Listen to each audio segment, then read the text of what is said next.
because I believe every woman has a story to tell. And we all have so much more in common than we think. These are the women next to me. Hi, welcome to this episode of The Women Next to Me. I'm super excited to be sitting next to this beautiful human. This is Lucy. She's my daughter. Lucy, hi. How old are you, Lou? I'm 14. And what grade are you in? I'm in 8th grade. And what do you like to do for fun outside of school? Play softball, snowboard, and hang out.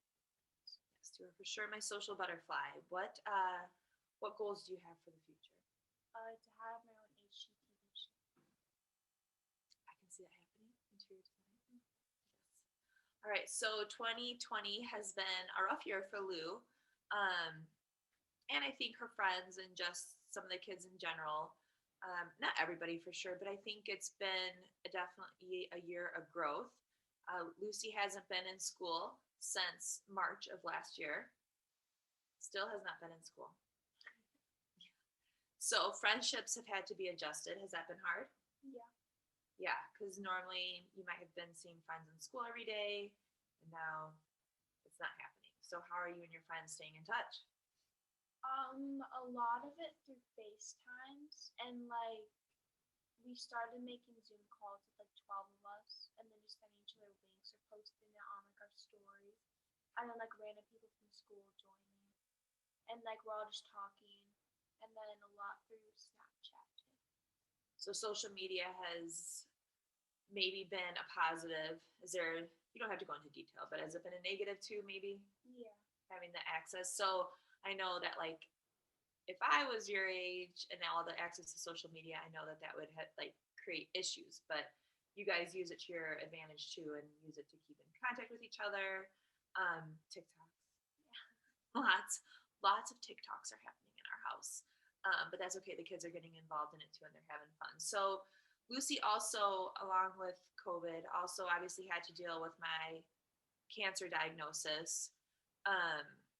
And I think that it impacts kids way more than we think it does. And I always tried to be really upfront and honest with Lucy, but I still think that it was a huge struggle for you.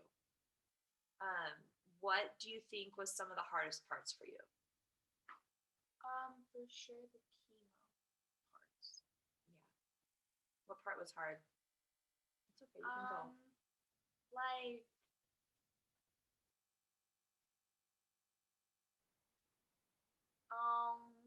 Whenever you would come home, the couple days after you would come home, knowing that you couldn't do anything, that you were in pain, and that we couldn't do anything to prevent it. Yeah. So the few days after chemo were always super rough, and I was kind of bedridden a lot, which meant that a lot of responsibility fell on you too. And so where you would maybe go to your mom for comfort, that wasn't happening.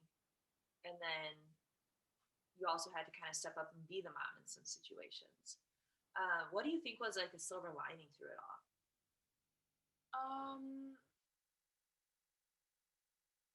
What was a positive to it?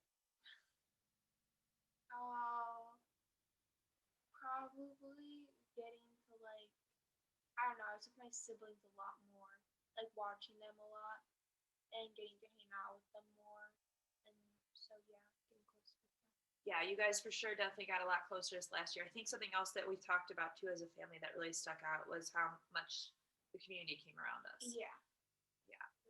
And that was amazing. And the parade and just the donations that people dropped off at our house, and just people watching out for us for sure. What would you tell other kids that maybe found out that one of their parents had cancer? That even though it's scary, all the doctors that your life kind of gets placed in their hands, and all the doctors do this on a daily basis, so it's not it's a daily procedure for them. Right. So they know what they're doing, and they do well. And have faith. Now that the cancer diagnosis is over, has life returned to normal? No.